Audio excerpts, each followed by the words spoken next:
saiu mais cedo. Deixa eu tentar desfocar a câmera aqui. Agora sim.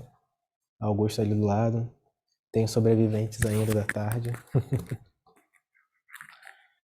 E esse é o último, como eu tinha falado no EB, não sei se vocês chegaram a ver o EB. Se a gente estiver batendo nossa meta de 1000 pessoas, o Silvio vem de Papai Noel amanhã. Então a gente tem tempinho aí, só falta um pouco mais de 900, né? Então, vamos ver se a gente consegue até daqui a 30 minutos. Falando sério, pessoal, a gente teve essa semana agora o evento em São Paulo, o Data Days, para falar da nossa nova visão de colaboração de arquivos, compartilhamento em nuvem, e parar de lidar com os dados em arquivos em formatos específicos, passar a lidar com um banco de dados de grafos. E além disso, a gente está tendo também um acelerador, a gente tem 5 times aqui trabalhando, né, nessa semana para chegar até amanhã com algumas provas de conceito, tudo utilizando APS. Beleza? De vocês que estão aqui, tem alguém utilizando APS aí? Eu sei que o Luiz já está craque, né? Tem alguém trabalhando com alguma implementação por agora, por essa semana?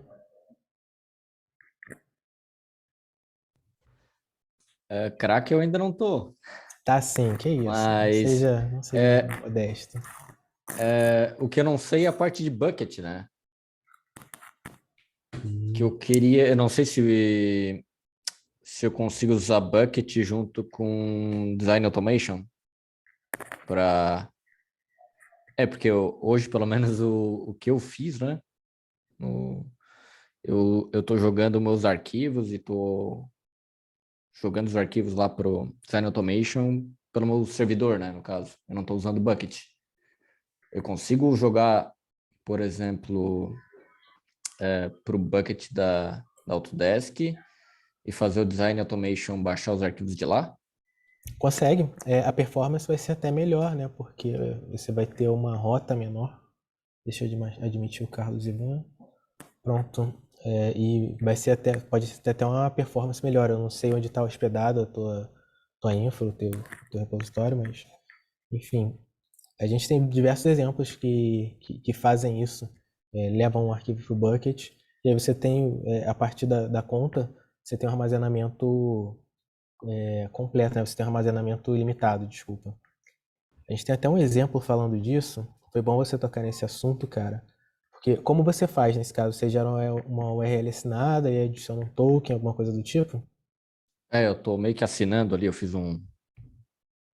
Enfim, eu tô jogando um local no meu servidor, né? Entendi. É mais ou menos, eu acho, como o bucket funciona ali, dá um put, um post, algo do tipo, né? Isso, exatamente. E aí, por exemplo, se você tiver que lidar com um upload em pacote, alguma coisa assim, pode ser um pouco mais complexo, né? Porque você tem uma chamada, uma requisição no começo para fazer download e a requisição para fazer o upload. Se você tiver que fazer um retry, o arquivo for muito grande, pode ser acabar sendo mais trabalhoso. A gente Não, falou. é coisa pouca. Ah, é tranquilo? É pouquinho? É tranquilo. A princípio é tranquilo. Ah, beleza. A gente tem um novo método para gerenciar a transferência de arquivos binários, porque a gente usa a infra da AWS, e aí, a partir da infra da AWS, a gente tinha um proxy, que a gente chamava de APG Gateway. A partir do começo desse ano, a gente começou a dar acesso direto, uma URL assinada para você acessar direto do bucket da AWS os seus recursos. E aí, com isso, a gente tem um novo método para você fazer upload e download de um bucket. Você está familiarizado com a URN específica? Não, O não tô URN não. vai ser sempre esse endereço do teu arquivo. E aí você vai ter aqui, por exemplo, para esse arquivo específico, você tem esse bucket, esse daqui é o nome do bucket, e esse daqui é o nome do arquivo que está dentro do bucket.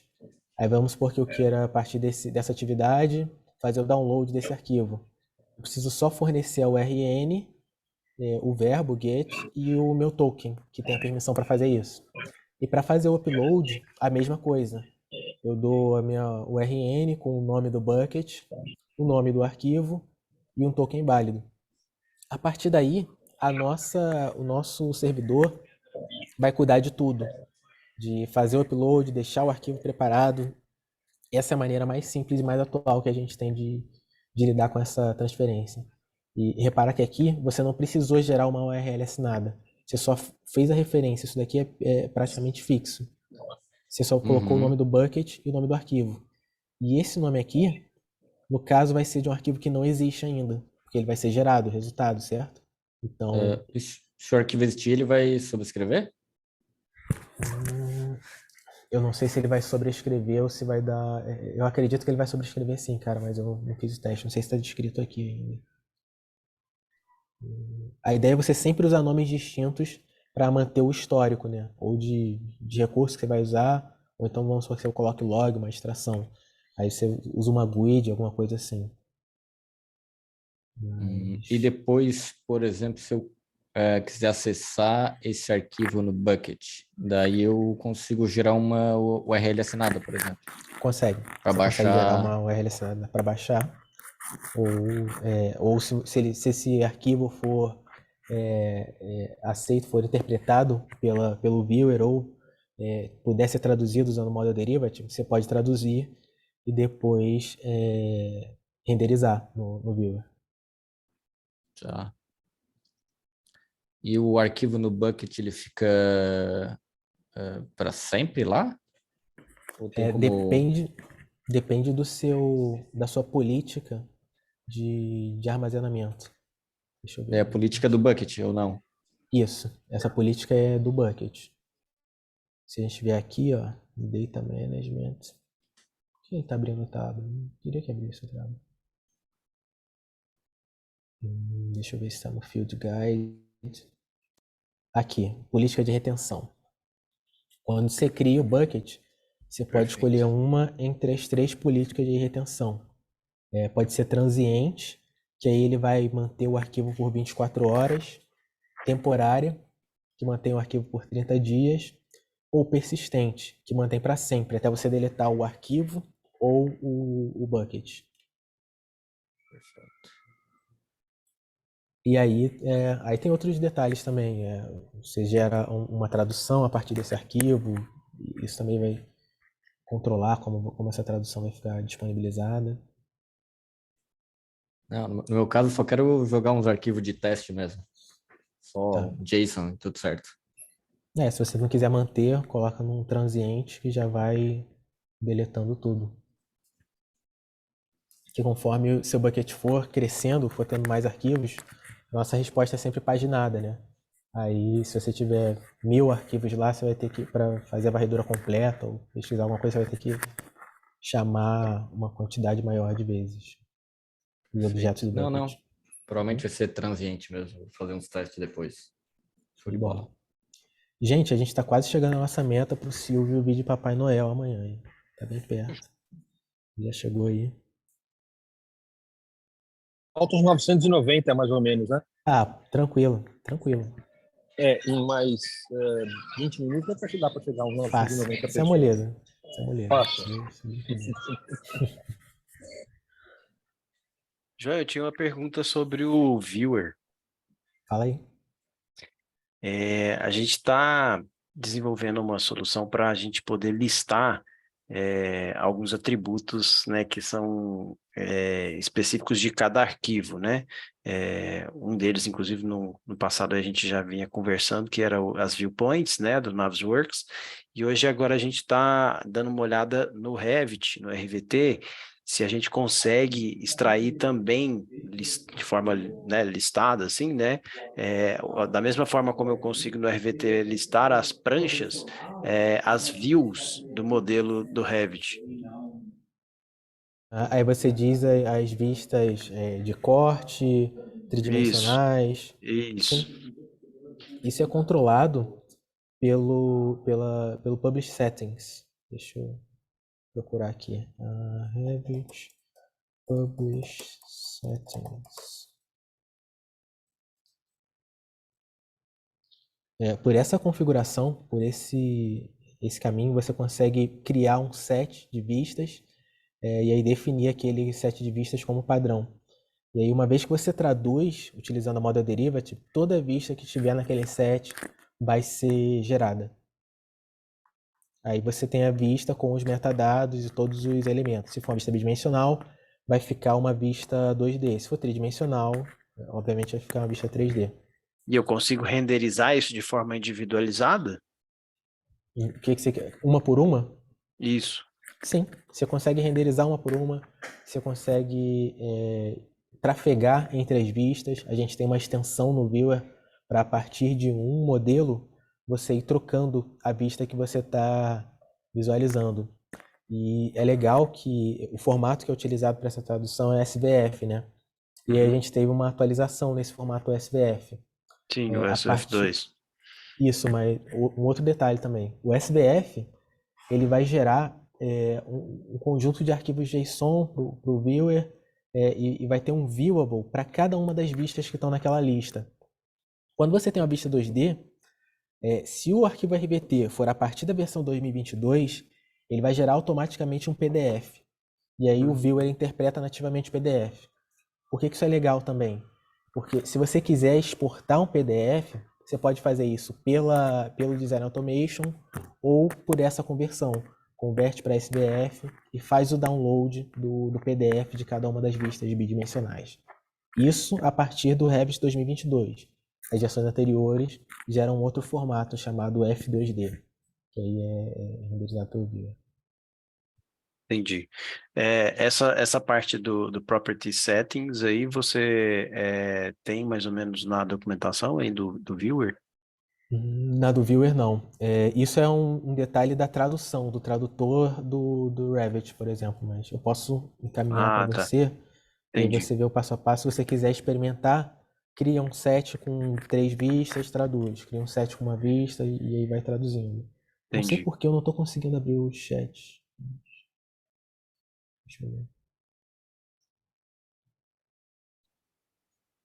E será que essa Não tô- biblioteca, essa extensão que você falou, tem ela no GitHub? A extensão que você fala. É a extensão que você falou que dá para você ir trocando entre as views? Ah, ela tá nativa no viewer. Essa extensão que eu estou falando, Mas aí ela acho que ela lista as pranchas, não é não? ela lista todas as vistas. Pois é, Se tiver vista tridimensional, ela também vai listar. Ela só tem que ter sido traduzida. Se a sua vista tridimensional não tá. tiver naquele publish setting, nesse set, ela não vai ser Entendi. traduzida, logo não vai ficar disponível. Mas ela Entendi. é essa extensão aqui, ó, Document Então isso é Browser. uma coisa do Revit, né? A É gente do tem que Revit. configurar isso no Revit. Isso. Ixi, mas Ah, aí eu, por exemplo, então não vai ser qualquer tipo de arquivo que eu vou conseguir extrair essas views.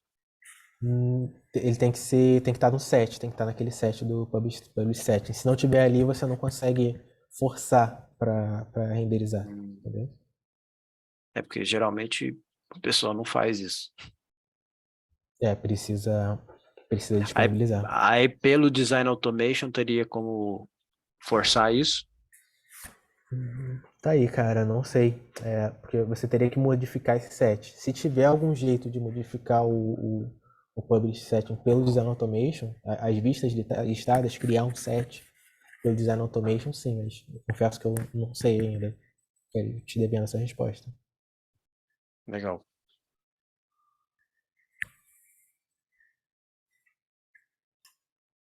Alguém mandou alguma pergunta. Se você pode ver pra mim, por favor, cara, eu não tô conseguindo abrir o chat. Você tá no mudo, se estiver falando.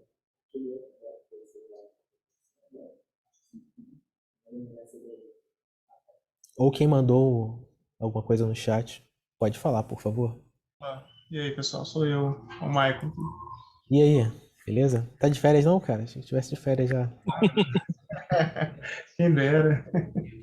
Eu tô no Ô, celular, mas João, tô tomando um baile aqui do Zoom, aqui no Ah, celular. relaxa, pessoal eu fala. só mandei falando que se fosse usar o Collector lá no Design Automation para coletar as vistas, será que não daria, não? Mas tem como modificar o publish setting? Modificar o set de vistas para que vão ser publicadas? Não, eu falo não assim, sei. ele precisa só retornar as vistas, não? Que aí, se você fizer um collector só para retornar as vistas, já daria, não? Mas ele quer renderizar? Você quer renderizar ou quer só Quero retornar a lista? renderizar também. Para renderizar ela tem que estar no set, né? Peguei só a primeira parte, então. Foi bom. Que isso? É válido. Beleza. Talvez seja possível, não tô falando que não é possível não, só não conheço o caminho de cabeça.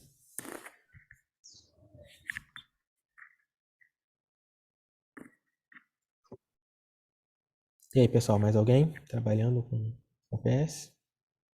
Eu tô, João. Boa tarde, pessoal. Eu tenho E uma aí, dúvida. Carlos? Tudo Beleza? bem? Tudo certo, cara?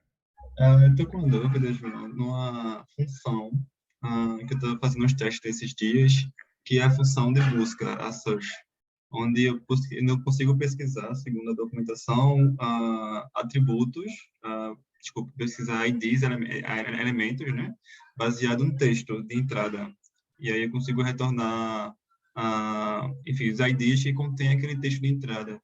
Só que essa função, não sei se eu entendi errado, mas assim, ele só pesquisa os elementos que contêm, por exemplo, você coloca um texto de entrada que tem duas palavras, por exemplo, separada por espaço, ele só pesquisa da primeira palavra, a segunda parte do texto ele é ignorado.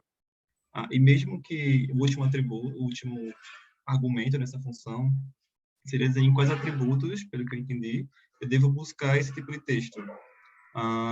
E aí ele traz, enfim, ele só pega a primeira parte do texto para pesquisar os elementos e não traz essa lista, enfim, os elementos que eu preciso. Eu não sei se eu entendi a função errada, vou até passar aqui o link no chat para vocês. Pelo chat eu não consigo, mas eu sei do que você está falando. Deixa eu ver se está aqui. Deve estar aqui.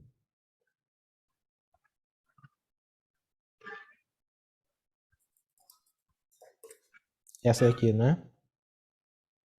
Acho que a tela travou para mim. É uma search que tem o texto, aí tem o callback para sucesso, para erro, e os Exato. atributos. Exatamente essa. Tá, beleza. Aí, Aí quando o você. texto ele tem mais de uma informação, por exemplo, um texto com duas palavras, por exemplo, separado por espaço, ele só pesquisa a primeira parte da palavra do texto, sabe? E aí ele, enfim, retorna IDs que não fazem parte do que a gente está buscando, de fato. E se você tiver, por exemplo, material, se você quiser procurar concreto espaço estrutural, ele vai trazer tudo que tem concreto. Tudo que tem concreto, exatamente. Entendi. E a última parte, você direciona qual é os atributos, né? Uma lista de atributos que você deseja buscar essa informação, pelo que eu entendi. Só que essa Sim. última informação é ignorada, pelo que eu percebi também. Não sei se realmente é isso, eu entendi O errado, attribute tá? names, ele é ignorado? Ele está sendo Isso, ignorado pelo seu ele está caso? sendo ignorado, exato. Tá. Pode trazer esse caso para a gente testar quando tiver um tempo? Testar esse caso especificamente, se eu puder mandar um e-mail. Aliás, deixa eu ver se o Augusto tem essa direta. Entra aí no café aí. Entra no café aí. Vai entrar daqui, ó. Um minutinho.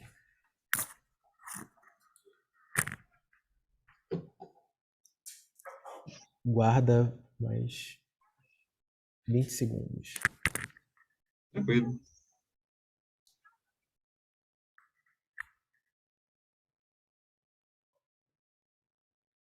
Já tá aí, Augusto? Não, Augusto Borges. Eu de cabeça eu não lembro desse comportamento, dessa função. Talvez ele saiba de imediato. Derli entrou. E aí, Derli, mais tempão. Acabou de entrar aí. Pode repetir o caso, por favor, Carlos? Então, Augusto, boa tarde. O problema que eu estava encontrando é sobre essa função search, onde eu tento buscar alguns elementos que possuem um atributo específico, que a gente colocou no modelo. Esses atributos eles têm um texto específico, que ele tem tem uma informação, sei lá, de duas palavras, por exemplo. E aí, o texto buscado é apenas da primeira parte antes do espaço da palavra, do texto buscado, enfim. Os elementos retornados são da primeira parte da palavra em si, sabe, do texto. Não sei se eu fico confundindo mais ainda ou fui claro. Você está buscando onde isso? Eu pesquiso Tá. no Viewer, no No modelo. Viewer, Isso. Aí eu faço essa pesquisa, eu uso essa função search para buscar os elementos que contém aquele texto específico, só que aí ele só considera a primeira parte do texto e retorna uma quantidade maior de elementos do que eu esperava. E ainda assim, no último atributo, que a gente define quais são os atributos que a gente deveria buscar essa informação, ele não obedece a esse critério de qual é o atributo que deveria buscar esse texto, sabe? Ele busca, enfim, qualquer atributo, pelo que eu entendi. Mas você fala que ele só considera primeiro, então ele retorna menos resultados do que você esperava, né? Não, ele retorna mais resultados, por exemplo, concreto, como o João falou, concreto, sei lá, concreto X. Estrutural. Concreto estrutural, por exemplo. Tudo que tiver concreto, tudo que tiver um atributo com concreto Coloca dentro, entre ele vai aspas. retornar. Coloca o text, que é o primeiro parâmetro, entre aspas. Se ele for Tá bem. duplo, né? Isso eu coloco ele entre aspas, ainda assim ele vem com esse problema. Tá, a gente tem que ver então como que o search funciona. Você poder mandar um caso específico, tipo o exato que você está passando, porque Pronto, sim. a última vez que eu lembro de ter testado o search, ele funcionava com aspas. Se eu tivesse uma palavra composta, por exemplo, e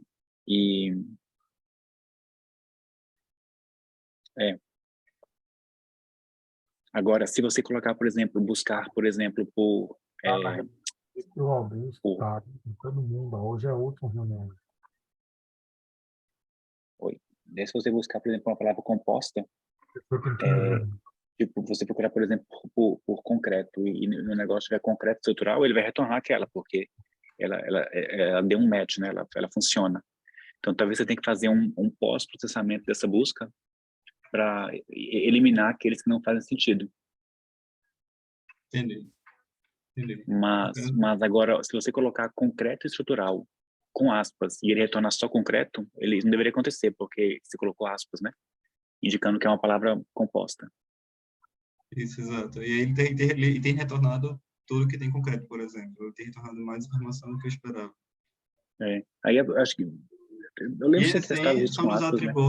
são os atributos que eu indico quais são que é esse atributos named, a gente passa um array com os atributos que deveriam ser pesquisados, pelo que eu entendi.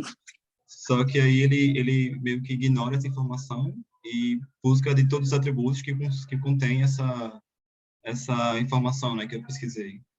Não vai diretamente naquele atributo específico. Passa para a gente, por favor, então, a chamada exata que você está fazendo, para a gente ter certeza do que a gente está falando, né?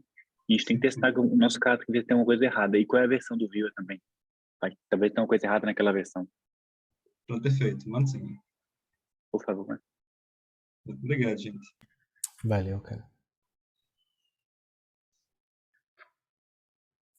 E aí, pessoal, mais alguém?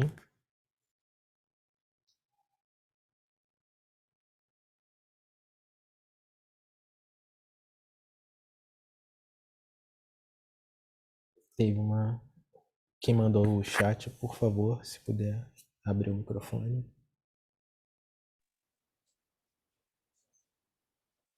O Eli que deu. Boa tarde.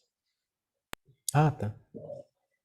Vamos então passar pelas atualizações. Teve esse blog do Peter, desde o nosso último café, para modificar o menu de contexto do viewer, né? Quando você usa o botão direito do mouse.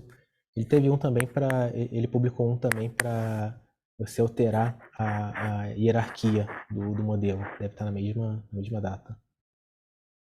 Tem um blog dele também sobre seleção, highlights da seleção no viewer, como você pode controlar essa seleção, se vai ficar opaco ou translúcido, né? Michael, mais uma alternativa que vocês podem usar para debugar. E aí, o interessante desse método que ele apresentou é que ele tem um código no CodePen, está disponível aqui para vocês utilizarem. que a partir de uma URL de um modelo no B360 você pode rapidamente aqui e adicionar alguma lógica utilizando um método específico do Viewer e utilizando o token que você já obtém do produto. Então, é bem interessante, né? Meio que um hackzinho, mas é bem legal, bem interessante para quando vocês quiserem debugar. A gente tem também o Playground, que serve para isso, mas esse daqui é legal que funciona com o modelo do Viewer, de maneira bem simplificada. A gente tem a novidade que um novo exemplo, tirando proveito do suporte do Design Automation para Revit, sobre Revit Cloud Models, e a gente pode iniciar um modelo na nuvem, com colaboração na nuvem, alterar esse modelo, sincronizar esse modelo agora a partir diretamente do Design Automation. Tem também o... Não, isso aqui é antigo. Esse aqui foi engano. Erro meu, falha minha. Tem também a nossa pausa para os feriados de final do ano. A gente vai parar o suporte por um tempinho, uma semana especificamente, e a gente volta no começo do ano que vem. Fotografaram sua meia aí, João? Entendi? Fotografaram sua meia? Engraçadinho. A gente no começo do ano vai voltar a atender o suporte, a gente está zerando os nossos tickets. Carlos, o seu também provavelmente a gente começa a pegar no começo do ano que vem. Basicamente isso. Suporte para múltiplas engines do Design Automation, múltiplas versões no App Bundle. Esse é o que eu estava falando de customização da árvore, da hierarquia do modelo, de como a tree view é representada no Viewer. Isso é bem legal. Eu já vi essa pergunta uma vez, eu não lembro se alguém que está aqui já fez essa pergunta. Mas eu lembro que um café alguém já perguntou como que poderia alterar essa interface. Basicamente isso. Por fim, tem o suporte para... Tem uma dica, mais uma opção para vocês trocarem rapidamente a versão do Viewer direto do navegador. Se vocês quiserem validar, estão trabalhando com uma versão específica, quiserem alterar sem precisar alterar o HTML e ter que dar um force refresh, enfim, vocês podem rapidamente tirar proveito de uma versão mais recente do Viewer. Otimização da tradução a partir de arquivos DWG. O mesmo comportamento que eu falei para vocês dos arquivos RVT, eles vão se tornar padrão para o arquivo DWG, para as vistas bidimensionais. A gente está tentando lidar sempre com PDF, ao invés do formato antigo, que era o F2D. E aí a gente tem uma alteração na DBID que é gerada nesse novo formato. Aqui tem mais detalhe nesse blog, como você pode lidar com alguma incompatibilidade que vocês possam encontrar. E é isso. A gente tem... É isso, basicamente. E tem por fim o Premium Reporting API. Para quem tem acesso a uma conta Premium, tem essa API específica para te dar relatório de utilização dos serviços na sua conta, dos produtos na sua conta. Não sei se é o caso de alguém aqui, mas é bom saber que tem esse recurso também. Esse blog está explicando como tirar proveito. Code sample no GitHub e Postman Collection em breve. Beleza, pessoal? Tá bem em cima da hora. Alguém tem alguma pergunta?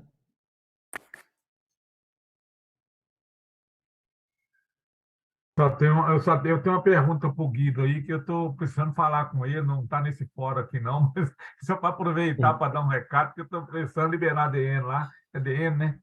E até agora, há uns 4 meses, eu não consigo entrar, então eu preciso de um suporte dele aí, só isso. Sei que não é o fórum, mas eu estou vendo dele aí. Tranquilo. Já entra em contato, então. Beleza? Tá bom, ele precisa ver onde é que tá o problema, porque tá tudo liberado, é só se pedir a licença. A gente fala depois. O maior problema A gente fala. meu O maior problema meu é o que fica na intermediária aqui, né? É entrar lá, é que eu não tô sabendo entrar para poder usufruir. A realidade é essa. É uns 5 minutinhos que você me explicar, eu acho que eu pego tudo. Tá bom.